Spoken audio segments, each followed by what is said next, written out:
늘 편안하시지요?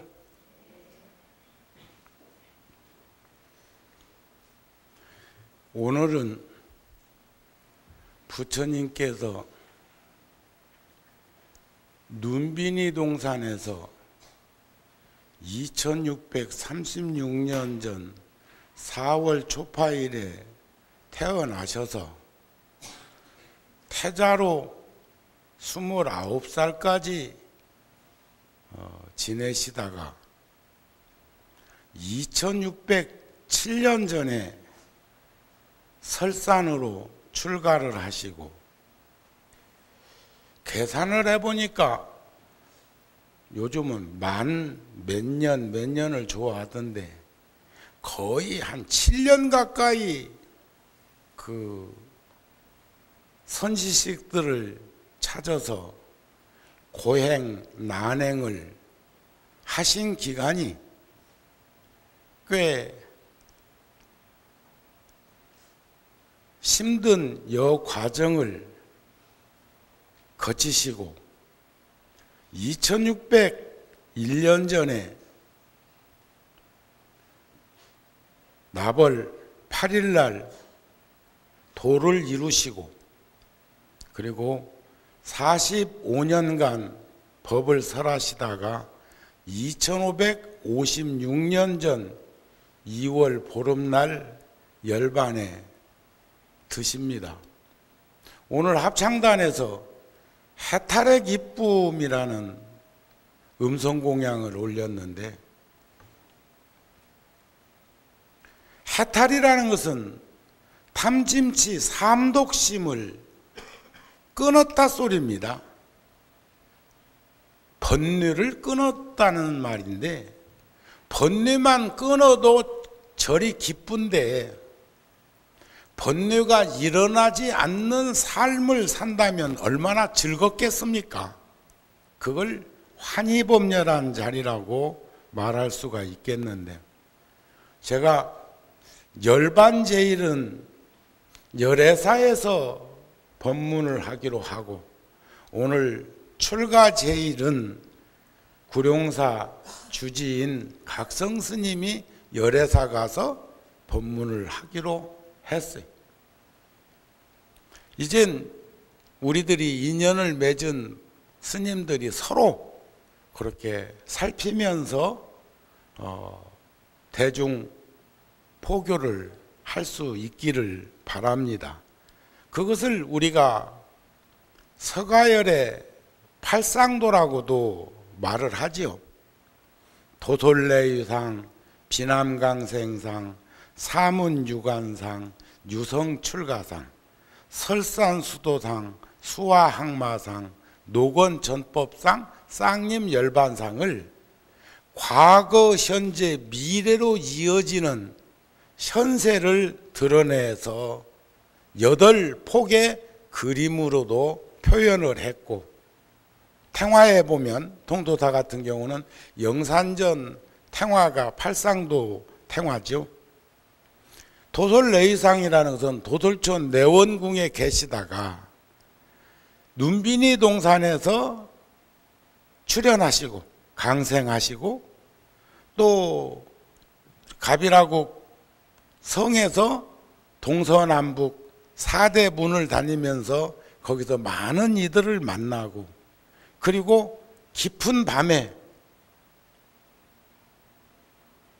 출가를 하시고, 그 성문이 닫혔는데 그냥 성을 뛰어넘어서 출가하셨다는 것은 몰래 가셨다 그 말이죠. 요즘은 출가 몰래 안 됩니다. 부모 동의도 있어야 되고, 또 주민등록도 옮겨와야 되고, 뭐 여러 가지 그 요건이 있어.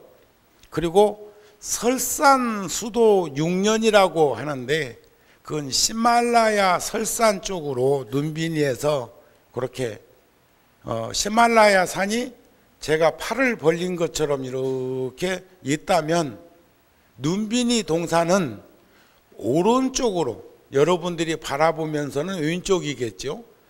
그렇게 줄령이 크게 흘러가다가 산 끝나는 지점 더 뻗으면 파키스탄 이쪽으로도 한없이 가고 있지만, 인도로도 가고 있고 저 티베트 쪽으로도 가고 있지만, 거기서 남쪽으로 살짝 방향을 틀어서 내려오다 보면 눈빈이라는 초원이 있는데, 거기서부터는 며칠을 인도로 가도 작은 야산 하나씩 만날 뿐이지 대평원, 그냥 지평선이라고도 할 수 없어. 저 서해바다에 가도 지평선이 있고 동해바다에 가도 지평선이 있지만,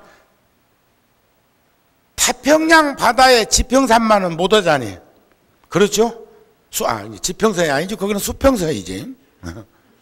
그러니까 한없는 끝이 보이지 않을 만큼 수직으로 쭉 되어 있는 것도 눈의 한계점을 벗어난 그 자리를 말하기도 한다, 그런 말씀입니다. 그러나 결국 부처님은 어디까지 오시냐면 가야, 부다가야, 그러니까 마구니를 항복받고 보리수화에서 도를 이루시는 그 과정까지 전정각산을 통해서 니련서나 강가에서 소치는 그 소녀로부터 유미즉 한 그릇 얻어잡수실 때 함께 동행했던 교진여등 5명은 붓다가 구담 고우타마가 타락했다고 떠나버리고, 그러나 부처님이 깨달음을 이루시고 보림 기간을 21일 동안을 갖추신 다음에 녹야원에 가서 녹원전법상 초전법륜을 연기법을 설하시고, 그리고 45년 후에 구시나가라 사라상수 나무 밑에서 불과 한 150km, 100km, 150km 정도 고향을 가까이에 두고 그쪽을 향해서 열반하신 그런 모습들은 우리들이 늘 말하는, 이번 우리 3월달 잡지에도 부처님의 가르침은 인간학이라고 표현할 수 있었던 그런 가르침을 부처님이 보여주셨다. 오늘 아침 시간에 출가제일에 대해서 종범 스님이, 여러분들은 못 보고 오셨을 거예요. 절에 오기 바빠서. 내가 그래서 귀띔해 주는 거예요. 재방송 나오시거든 보시라고 하려고요. 불교 텔레비전에서 저도 잠깐 봤는데, 출가의 근본은 반야바라밀다를 이루기 위함이다. 반야는 지혜고, 마하는 큰 것이고, 바라밀은 성취하는 것이다. 큰 지혜를 이루기 위해서 출가한 것이다. 집약해서 말씀하자 하면 그런 내용인데, 큰 지혜로 이루신 부처님의 모습을 제자들은 열애, 응공, 정병지, 명행족, 선서, 세간의, 무상사, 조어장부, 천인사, 불세존이라고 했단 말. 열애는 진리에서 오신 분, 응공은 존경받고 대접받을 만한 분, 정변지는 바른 지혜를 갖추신 분, 명행조은 아는 것을 실천하신 분, 선서는 고통의 바다를 건너신 분, 세간에는 세상의 일을 잘 아시는 분, 무상사는 덧없이 훌륭하신 분, 조어장부는 중생의 잘못을 조복받고 길들이시는 분, 천인사는 하늘과 인간 세상의 스승이신 분, 불세조는 진리를 깨달으신 분이며 세상에서 가장 존귀하신 분이라고 제자들이 부처님의 명호를 10호로 이렇게 부르게 되었다, 그런 말씀이죠. 그러면 우리들도 이런 출가제의를 통해서 어떤 모습으로 살아갈 수 있도록 해야 될 것인가? 어떤 사람이든지 스스로의 세속적인 생활을 여의고, 스스로가 세속적인 생활이라는 것은 그 무엇인가에 집요하게 집착한 걸 말하죠. 여의고 수행 정진을 한다면 말로 표현할 수 없는 정신적이고도 육체적인 평온을 얻을 것이다. 안심, 인명, 평안을 얻을 것이다. 제가 모두의 여러분들에게 편안하시지요 하니까 뭐라고 하셨대요? 여기 올 때만. 제가 자주 말씀드리지만 4대 5혼으로 이루어진 이 몸은 한계점이 있습니다. 그래서 힘들면 고단해요. 고단하지. 그렇죠? 하지만 육체적으로는 고단한 것이지만 고달프다고는 안 해. 고달프다는 말을 할 때는 정신적인 것을 말해. 정신의 피폐성이 드러났을 때 고달픈 인생을 산다고 표현합니다. 그러니까 여기서 세속적인 생활을 여의고 여요하게 한결같은 마음으로 말로 표현할 수 없는, 그렇게 살면 말로 표현할 수 없는 육체적이고 정신적인 안심민명 평안함을 얻는다. 만일 누군가 종교적 수행을 한다면, 수행이라는 것은 치우치거나 얽매이거나 빠지지 않는 겁니다.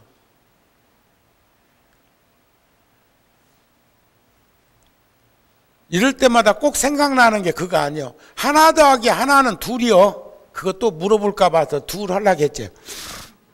하나 더하기 하나는 둘 맞지요? 수학 공식이요. 그런데 하나 더하기 하나만 둘은 아니라고. 그런데 집착하는 사람들은 거기에 매몰되어 가지고 하나 더하기 하나만 둘이라고 집요하게 물고 늘어지는 수가 있어. 수행자는 마하바냐 바라밀 큰 지혜로 깨달음을 이룬 이는 절대로 고집하지 않는다는 거예요. 제가 전에 말씀드리기를 육바라밀 말씀드릴 때 보시 나누는 거라고 그래요. 나누는 거.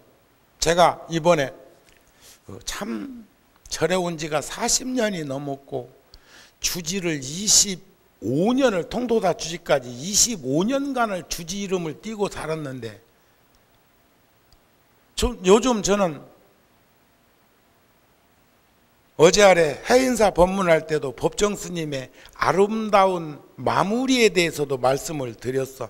놓아라, 내려놓으세요. 비워라, 자비심을 가지세요. 예? 서로 살피세요. 이런 말씀을 쭉 드렸는데 전 가끔 장롱을 열어보면서 정우가 한 10명쯤 있어도 부족함이 없겠다는 생각을 해서 요즘 체격만 맞으면 자꾸 누군가에게 주려고 그러는데 그러면 좀 달라고도 하면 좋겠어. 자발적으로 주는 법도 있지만 상대가 필요해서 주는 수도 있고 가르치기 위해서 주어야 되는 것도 있거든요. 이번 종단에서는 경건주간에 다른 나라에서는 생활화되어 있습니다. 그런데 공동체의 생활화를 실천하기 위해서는 우리가 공의를 묶어야 된다는 것을 종단에서도 발현해서 세상에 드러냈어. 그래서 출가제일부터 열반제일까지 마침 부처님이 태어나신 거 8일, 출가하신 날 8일, 성도하신 날 8일인데 열반제일만 보르며 만개한 날 인멸에 드셨다고요. 그런데 다행히 2월 달에 함께 들어있어서 우리가 성도제일 때도 보면 초하루나 초이틀부터 7박 8일 정도 정진 법회도 하고 그러잖아요. 그렇게 그런 것처럼 의미를 가지고 부여하면 거기에 함께 할 수 있는 대중들이 많아. 구룡사는 약사제일 날 법표 안 했잖아요. 칠불법표는 했어도. 그러니까 평소 같으면 오늘 이렇게 많은 불자가 오셨을까? 안 오셨을까? 그런데 오늘 부처님이 출가하신 날을 기념하고 봉축한다고 하니까 불자들이 많이 오셨고 절절히 이런 일을 같이 봉행하고 있는데, 저도 정우 스님도 한 푼 두 푼 모아놓은 것 이번 대중공양비로 100만 원을 내겠습니다. 그리고 오늘 아침에 어느 불자가, 이름은 밝히지 않겠습니다, 저보고 좋은 데 쓰라고 100만 원 주고 가셨습니다. 나눔에다 넣으려고 그랬는데, 참 어떻게 보면 거지 중에 그 상거지는 비구 아니야, 비구, 걸싸. 그래서 이번에 구룡사, 열애사 등 포교당도 권해서 그걸 취합해서 이번 경건주간에 모인 동창금으로 스님들이 필요하신 장삼이면 장삼, 가사면 가사, 승복이면 승복, 필요한 것들을 구룡사와 가까이 인연 있는 스님들과 대중들에게 공양을 올리겠습니다. 저한테 직접 주어도 되고 사무실에 접수해도 되고 관세음 보살님 불전함에 넣으셔도 일주일 동안 7박 8일 요 기간 일주일 동안 모인 건 NGO에서 잠시 유보하고, 그리고 그것을 모아서 스님들의 실생활에 필요한 것에 공양을 올리도록 하겠습니다. 우리 붓다TV 인터넷 방송을 보시는 불자들도 적게는 하루에 6, 7천 명, 많게는 2만 명 넘게 접속되고 있는데, 그 불자들도 그런 마음을 내셔서 큰 스님, 복력이 넉넉한 스님, 정우 스님 같은 사람 빼놔도 돼. 정우 스님은 한 10명 정도가 있어도 지금 있는 것 같고도 한 100년 넘게 앞으로도 살게 생겼어. 그걸 지금 자꾸 지금 내놓고 있거든요. 법정 스님도 그런 말씀을 하셨어. 살아서 주는 건 선물이고 죽어서 가져가는 건 유물이다 그랬어요. 유물이나 선물이나 우리 살아서 실천하셨으면 합니다. 아셨죠? 그런 마음가짐을 낸 불자들에게 박수 한번 보내주세요.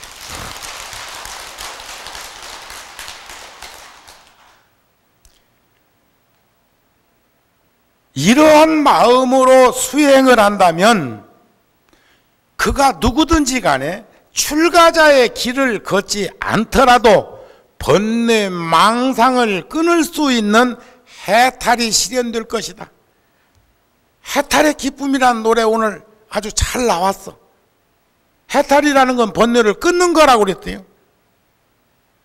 탐욕과 어리석음으로 썩내고 짜증내고 신경질내는,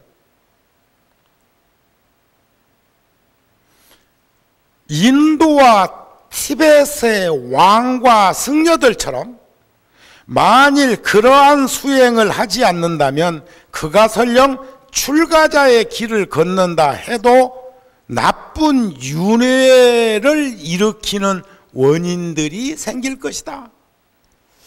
자, 우리나라에서는요, 복 많은 사람이 왜 복이 많을까 하고 들여다보면 우리나라뿐이 아니라 지혜가 있어서 복이 생길 일을 한 거죠. 복이라는 건 아까 육바라밀에서 나눔이라고 그랬거든요. 나눔을 통해서 덕이 생기고, 덕이라는 것이 결국 수행의 지름길로 가는 덕목이라고요. 그러니까 보시는 나눔이고, 지계는 규범이고, 인욕은 하심이고, 정지는 진지함이고, 선정은 여여함이고, 지혜는 안목이란, 안목. 결국 큰 지혜로 깨달음을 이루는 것은 안목 있는 삶을 살게 되는 것 아니겠습니까? 그런데 분명히 복이 있고 부를 누린다는 것은 지혜가 있기 때문이라고 생각이 되어지는데, 하는 것은 인색하기가 짝이 없고 나눌 줄도 제대로 모르고 여러 가지 다반사가 얽히고 설키는 걸 보면 종교적으로 다듬어지지 않은 모습들을 목격하게 됩니다. 근데 여기에서는 인도와 티벳의 왕이나 승려들처럼, 이분들은, 제가 어떤 분은 달라이 라마의 추종자라고 생각하는 이들이 있어. 달라이 라마를 내가 교주로 섬기는 줄로 아는 사람이 혹시 있을지 몰라. 천만의 말씀이요.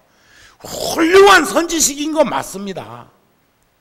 이 시대의 활구리십니다. 세계의 부처님의 법음을 전하는데 얼마나 노력하십니까? 지금 77세예요. 한국 나이로 78이시라고요. 그런데 그분들의 기도하고 수행하고 정진하고 설법하고 더불어 살아가는 모습을 보면 감사하기가 벅차는 그 내 가슴에 요동치는 흔들림이 얼마나 큰 줄 아세요? 보통 달라이 라마가 와서 법회하는 시간에는 보통 대중들이 몇만 명? 1, 2, 3만 명? 2, 30만 명? 부처님도 경전에 보면 몰려오는 운집된 대중은 수천 수만 헤아릴 수 없지만 상주 대중으로 함께 사는 이들은 금강경에 나오는 것처럼 1250제자들이 더불어 함께하는 수가 많았다고요. 그리고 사람이 관장할 수 있는 영역이 1000명 넘으면 전달이 잘 안 돼. 다행히 요즘은 법력이 좀 없어도 요 마이크 소리가 있어서 다행이야. 그러나 부처님의 법음은 이런 소리, 이걸로 연결되기 이전에 소식이 있는 것을 우리는 보셔야 합니다. 고로 거기 계신 스님들 공부하고 정진하는 그 모습, 왕권 정치를 하고 있는 왕들이 부처님께 귀의해가지고 불법을 홍보하는 그 모습. 그런데 인도나 티벳은 도리어 잘 사는 이들이, 부귀영화를 누리는 이들이 함부로 세상을 살고 있지 않는 걸 목격할 때 얼마나 가슴이 벅차게 감격스럽겠습니까? 그런데 여기서도 만일 그러한 수행을 하지 않는다면 그가 설령 출가자의 길을 걷는다고 해도 육도 윤회를 일으키는 원인은 끊임없이 발현될 것이다, 그런 거요. 아셨죠? 우리 금생에 이제 교통정리도 하고 갚을 것 갚고 빚 놓을 것도 빚도 놓고 나눌 것도 나누고 내려놓을 것 내려놓읍시다. 왜 우리는 수행을 해야 하는가? 왜? 그 무엇에도 치우치고 얽매이고 빠지지 않는 삶의 현장이 수행처이기는 하지만 물질적으로 삶이 풍요로워졌음에도 불구하고 진리를 통해서 수행해야 하는 이유는 물질적 풍요로움은 결코 지속적인 즐거움을 줄 수가 없고 얻을 수 없기 때문이다. 똑 떨어져. 대통령 임기가 아직도 1년이나 남았는데, 그래서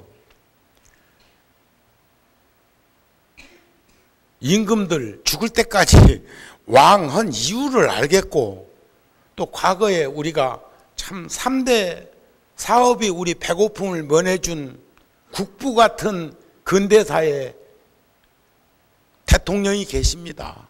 박정희 대통령이에요. 새마을 사업을 통해서, 산림녹화를 통해서 국토개발, 고속도로를 건설을 통해서 농경사회에서 산업화로 되면서 1억 불 수출이 10억 불, 100억 불, 1000억 불, 1조 달러 시대로 도래하는 근본 토양을 비옥하게 하신 분은 국민들이지만, 그런 토양을 이룩할 수 있는 터전을 마련해 준 그분은 분명히 계셔요. 그분에게, 그 네 분에게도 박수 한번 쳐드리세요. 여기 법당에서까지 오른손 왼손 따져 쌓지 말고, 야당 여당 따지 쌓지 말고, 낮과 밤 논하지 말고, 에? 그렇지 않습니까?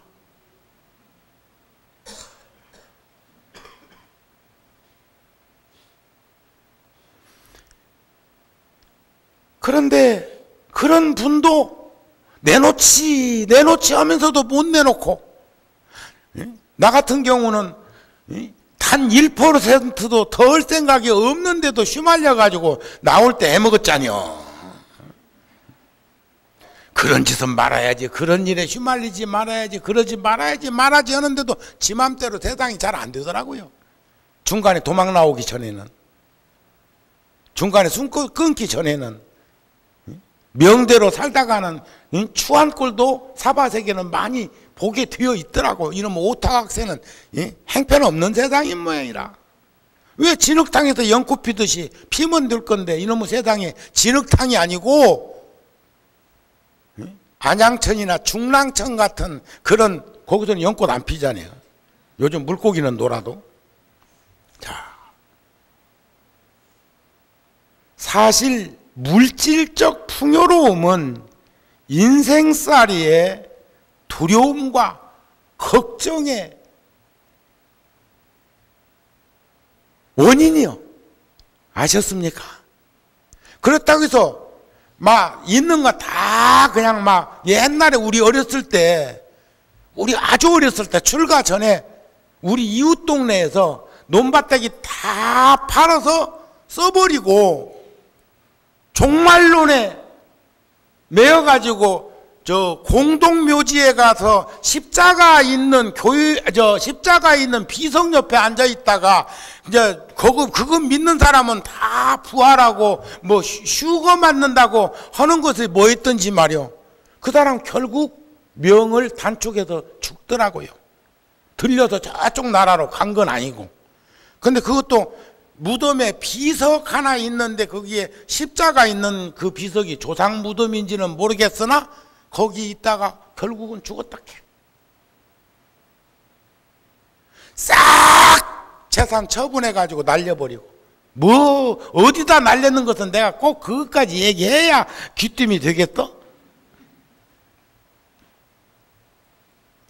진정한 출가는 세상을 버리고 현실의 고통을 피해서 산속 깊이 들어가는 것이 아니라 나고 죽음이 없는 영원한 진리를 깨닫고자 하는 것이 진정한 출가의 모습입니다. 부처님께서 출가하신 연유가 가비라국의 왕자리보다도 더 좋은 막 인도를 막 다 통일시키기 위해서, 꿈을 실현하기 위해서 떠난 것이 아니라 그것을 헌신짝처럼 버리고 간 깊은 뜻은, 근본은 생사 없는 영원한 진리를 깨닫고자 하는 것이었다는 거예요. 가족에 대한 애착심이나 일체 중생이라는 큰 가족들을 위해서 살아가는 것이 진정한 출가의 근본 정신이었다. 저도 한 30쯤 되었을 때 한번 저울질 한번 해봤어. 저울질. 한 번도 출가한 걸 후회해 본 적이 없고, 환속에 대한 그리움을, 세속에 대한 그리움을 가진 적은 없었는데, 한번 그거 저울질 해볼 수는 있잖아요. 그것도 안 돼? 지금이야 뭐 저울질 하겠습니까만, 그때는, 이제 지금은 그때 저울질을 잘 한 것 같기도 하고, 새 속에도 저를 기다리고 있는 혈족들이나 인연 있는 사람이 만일 있다면 그들의 기다림하고, 출가 공동체인 절에서 함께 했던 어른 스님, 선후배 스님, 도반 스님들이 애처롭게 생각할 마음하고 저울질을 해보니까 현격한 차이가 있어. 내 스스로도 그렇게 느끼고. 그래서 못 간겨. 아셨습니까? 불쌍하게 생각할 그 마음이 안타깝게 받아들여졌다는 거예요. 저는 뭐 벌써 여러 차례 어리석어서 욕심이 많아서 또 그래가지고 죽을 고비도 여러 번 겪었잖아요. 미숫가루 사건도 있지, 또 우왕 청심환 사건도 있지. 이번에 해인사 갔다가 저기 뭐요, 다른 곳에 볼 일이 있어서 이렇게 이동하는데 지금은 4차선이 됐대. 옛날 84년도에 겪은 일이요. 내가 조계동 교무국장 할 때 해인사에서 전체 그 수계식을 해야 되는 일이 있어서 통도사에서 해인사로 가는데, 제가 타고 가던 차를 스치고 2차선에서 스치고 지나가던 대형 트럭에 타이어가 빠져갖고, 내가 0.1초만 늦게 갔든지 0.1초만 먼저 갔으면 나는 84년도에 저 세상으로 갔으니까 구룡사는 주지도 못했을 것이고 통도사는 말할 것도 없고, 그때는 뭐 약관 33살 먹었을 때니까 누가 지금까지 뭐 구천에 떠돈다고 제사 지내주는 사람이 있을까? 아니면 인도화생해가지고 지금 출가자의 길을 새로 걸으라고 저기 뭐요 기도를 해주고 제를 지내줬을까? 그걸로 끝이지 뭐. 그러나 전생에도 내가 스님이었다면 내생에도 스님일 건데, 뭐 그때 갔다고 해서 스님 아닐 거는 아니지만 0.1초 차이로. 어제 두 자매가 외국에서 철길에서 딱 차를 섰는데 지나가던 사람이 막 어서 나오라기도 끄집어 내고 1초 있다가 그 차는 뭐 그냥 형체를 알아볼 수 없을 만큼 망가진 것처럼 찰나지간 순식간입니다. 고속도로에 사고 난 것도 보면 그런 것들이 많이 있죠. 조심 늘상 겸손 하심 이런 삶을 왜 우리가 살아야 되는가 하는 것을 출가제일날 한 번 더 들여다 보게 된다는 거예요. 0.1초. 그때는 그 다이아가 빠졌는데 그 차는 모르고 그냥 가. 일반 승용차 같은 건 다이아 하나 빠지면 뒤집어졌겠지. 근데 큰 트레라 같은 것은 다이아가 18개짜리도 있고, 미국에 가니까 40개 넘는 다이아를 꽂고 가는 차도 있대. 와, 그건 완전히 기차도만. 우리나라는 그런 트럭은 못 봤어. 그런데 내가 그 2차선 고속도로에서 차가 많지 않으니까 거기서 돌려가지고 그 트럭 따라갔잖니. 그래가지고 그 교통경찰 순찰차 또 얘기해가지고 막 따라오게 만들어갖고 기어이 그 차 잡았잖니. 뭐 그때도 몰라. 다이아 하나 빠졌는데도. 에? 상대가 0.1초 차이만 뭐였으면 정우 스님은 지금 28주년? 그 헤아리지도 않는다. 그러면 지금 다시 또 태어나가지고 이내 태어나서 스님으로 벌써 그 나이 정도 되면 다시 오기는 오겠다. 그럼 무척 젊겠는데? 자, 출가의 근본 정신은 일체 중생을 가족으로 생각하는 그런 마음가짐으로 살아가는 것이다. 이것이 진정한 출가의 근본이다. 그 가르침에 고단하지만 고달픈 인생이 아닌 것이 기쁘고 즐거운 환희한 삶. 기도 우리 그전에 과거에 말이요. 108대참 3번 끝나고 나서 후렴으로 이렇게 호흡 조절하면서 그 잠시 잠깐 우리가 정근할 적에 그때 기억나시죠? 쟁반에 옥구슬 굴러가듯이. 그런데 나는 1시부터 또 강의가 있으니까 어서 끝내야 돼. 9시부터 10시 반까지 기도하고 10시 반부터 12시까지 백고자 청법하고 12시부터 1시까지 108대참 할 때 그때 그 목닥 굴러가는 소리 참 좋았어. 다시 돌아올 수 있을까? 누군가 과거에도 했고 미래에도 하실 스님이 있다고 저는 믿습니다. 그래서 어느 날 산사의 고적함이 그리워지면 나는 나의 생을 마감할 것이다 하는 마음으로 인생을 마무리하고 새롭게 출발할 수 있는 모습을 가졌으면 합니다. 신라시대 때 성덕태자라는 분이 계셨는데 그분은 일본에 우리 불교를 아주 깊게 전했던 분이고 우리나라에서는 이분에 대해서 잘 모르고 있는데 일본에서는 대단히 많이 추앙하는 그 분입니다. 그분이 써놓은 글에 보니까 나 여기 앉았거늘 억만급을 헤아리고 천만년 흘러간들 나 여기 앉아있네. 수없는 상전벽해 꿈속에 봤으리니 풍운의 변한 모습이 몇 번이나 보았더냐. 자, 우리가 이렇게 정에 들어서 명상을 해보면서 들여다보면 느낄 수 있습니다. 충분히 가름할 수 있습니다. 그리고 앞으로 남은 인생 진행해야 되고 건너가야 할 그 길을 갈 길이들을 들여다보면 환히 보일 수가 있습니다. 제가 해인사에서 이번에 법문하면서 불자들한테 이런 말씀을 드리니까 굉장히 공감하시던데, 그런데 내가 구룡사의 노 불자님 중에 참 20년 전에 25년 전에 구룡사 초기에는 노인이 아니었어.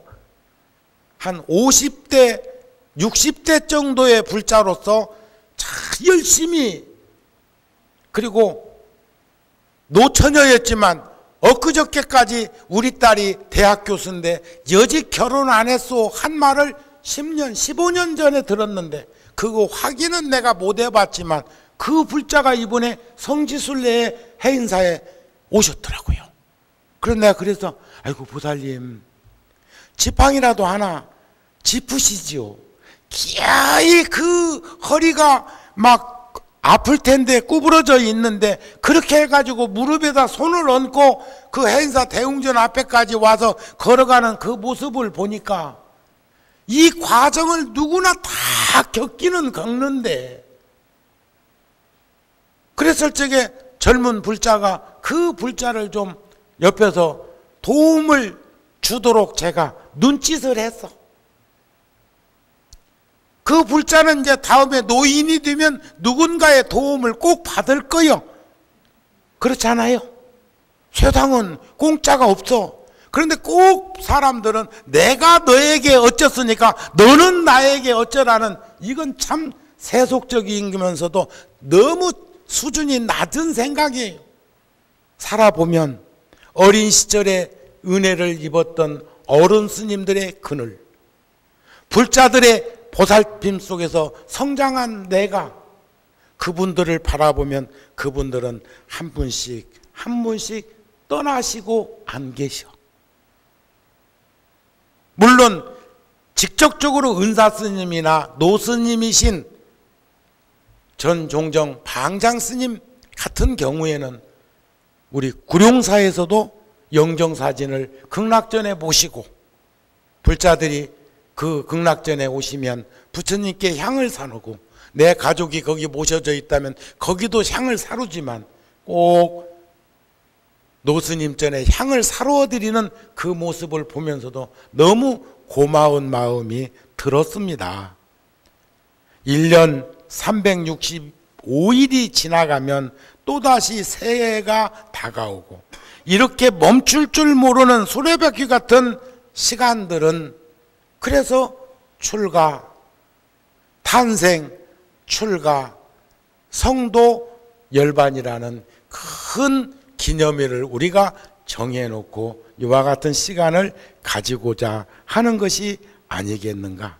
수레바퀴 같이 돌고 돌고 개미 쳇바퀴 돌듯이 돌아치고 돌아치는 이 넓고 광활한 바다 같은 공간 속에서 그 사이에 우리들은 어떤 모습으로 존재했었는가.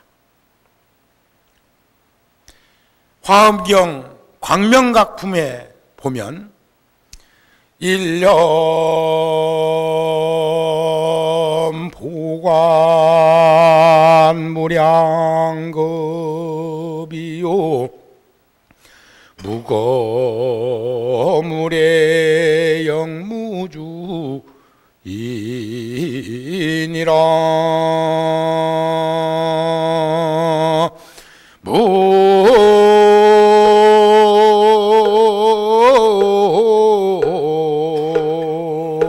아미타불.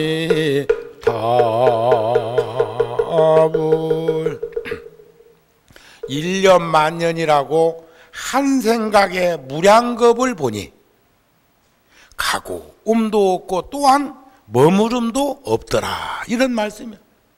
상주불면한 우리 자성짜리는, 이 본성짜리는 의형적으로 달라지는 이 모습이 내 참모습이 아니기 때문에 우리가 자는 무아라고 삼법인에서도 하고 있는 것이 아니냐. 시간은 영원히 계속되어서 무시무종한 자리인데, 할 수 없는 것인데, 인위적으로 토막내어서 과거, 현재, 미래, 어제, 오늘, 내일 이렇게 분별하고 있단 말이죠. 그렇지 않습니까? 지금 부처님이 출가하신 건 2600년 전이라니까. 태어나신 건 2636년. 즉 금년이 불기 2556년이니까 거기다 80을 보태보세요. 끝으로 사람들이 마음의 본 성품이 지니는 깊이와 그 영광을 인지하는 것조차 그렇게 어려워하는 이유는 무엇일까? 참 저는 어렸을 때부터 출가 전에도 동네에서 인사성 밝기로 소문났었어. 하루에 어른들을 100번 보면 100번 다 절했다. 또 돌아가신 노스님께서 큰 방에서 대중 공양 끝에 한 말씀을 하시는 중에 어른방을 출입하는 이치를 아는 사람은 딱 한 사람 있는데 서울 구룡사 주지다 그러셨다는 거라. 난 나중에 다른 사람한테 전해 들었어. 전 10번을 어른 스님 방에 가도 어른 스님이 그 미다지문인데도 기침하지 않는 한 들어가지 않았습니다. 연세가 있으시기 때문에. 빨리 끝내라고 그런가 봐.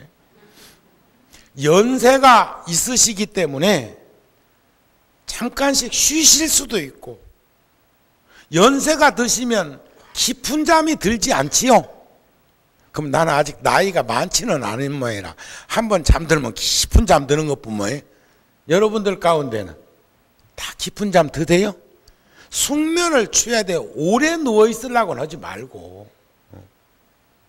그런데 요즘은 저는 늘 오래전부터 우측으로 누워서 부처님 우측으로 누우면 의학적으로도 오장육부가 왼쪽에 쏠려 있어서 오른쪽 옆구리로 이렇게 흘러내리면 훨씬 속이 편안하고 위장 장애를 일으키지 않고 잠잘 때 편안하다고 합니다.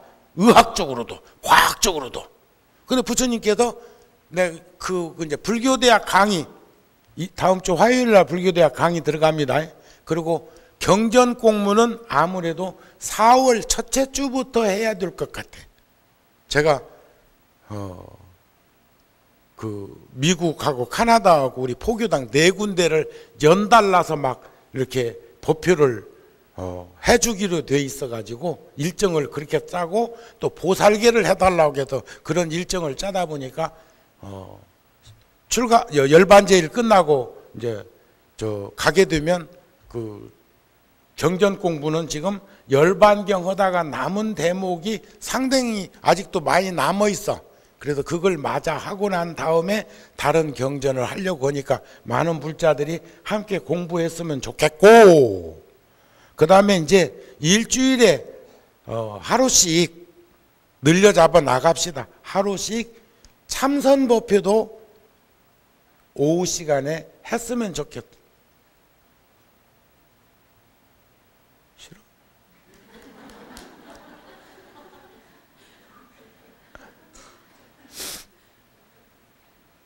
근데 왜 같이 하자는데 왜?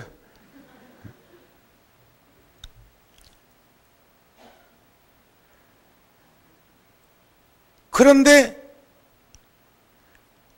서로가 쫄깃쫄깃 할 것이 아니거든요. 스스럼 없어야 됩니다. 식구끼리. 집 한 공간에 살고 있는 식구끼리도 자식과 부모 관계 속에서도 자식들이 부모 방에 잘 못 들어오요. 우리 응접실서 좀 봅시다. 야야 좀 나와봐라. 응접실서 얘기 좀 하자. 이럽니까? 그렇지는 않지요. 자연스러운 게 좋긴 좋은데 그 어려워하는 이유가 뭘까? 우리가 우리의 본성품을 알지 못하게 하는 가로막고 있는 장막이 4가지가 있다고 그럽니다. 때와 장소를 가릴 줄 모르는 그 모습이, 마음의 본성은 너무나 가까이 있어서 깨닫기가 어렵대요. 너무 가까이 있어서 우리가 자기 자신의 얼굴을 스스로 볼 수 없듯, 거울 같은 것 이런 것들을 빌리지 않으면 볼 수 없듯 마음은 그 본성을 바라보기가 어려운 이유가 너무 가까이 있어서 그렇다는 거예요. 2번째, 마음의 본성은 너무나 심원해서 깊고 깊어서 우리를 숨막히게 한다. 그것이 얼마나 깊은지 우리는 전혀 모른다. 만일 우리가 알았다라면 이미 어느 정도 그것을 실현할 수 있지 않았겠느냐. 3번째는 마음의 본성은 우리에게 너무나도 쉬워서 믿을 수 없을 정도다. 실제로 우리가 해야 할 일이란 마음의 본성을 있는 그대로의 순수한 의식에서 쉬게 해주는 것이다. 그냥 놓아두세요. 자꾸 긁어 부스러 만들려고 하지 말고, 마음의 본성은 어느 순간이든 항상 현존하기 때문이다 하는 것을 알 수 있었으면 좋겠다. 그래서 증일 아함경에도 어리석은 사람은 할 수 있는 일도 하지 않고 어리석은 사람은 할 수 없는 일을 하려고 한다는 거예요. 우리 자기 분상에, 분수에, 처지에, 조건에 맞춰서 살았으면 좋겠어요. 아셨죠? 허리가 망가지니까 내가 참선하자 하니까 와서 앉아있다가 앉은뱅이 되지 말고, 절하자, 절이 좋다 하니까 관절 다 무릎 관절 나가니까 와가지고 절한다고 하다가 또 앉은뱅이 되지 말고, 아셨습니까? 경전 간경하는 것이 좋다 하니까 그냥 등등등등 그것을 잘 찾아서.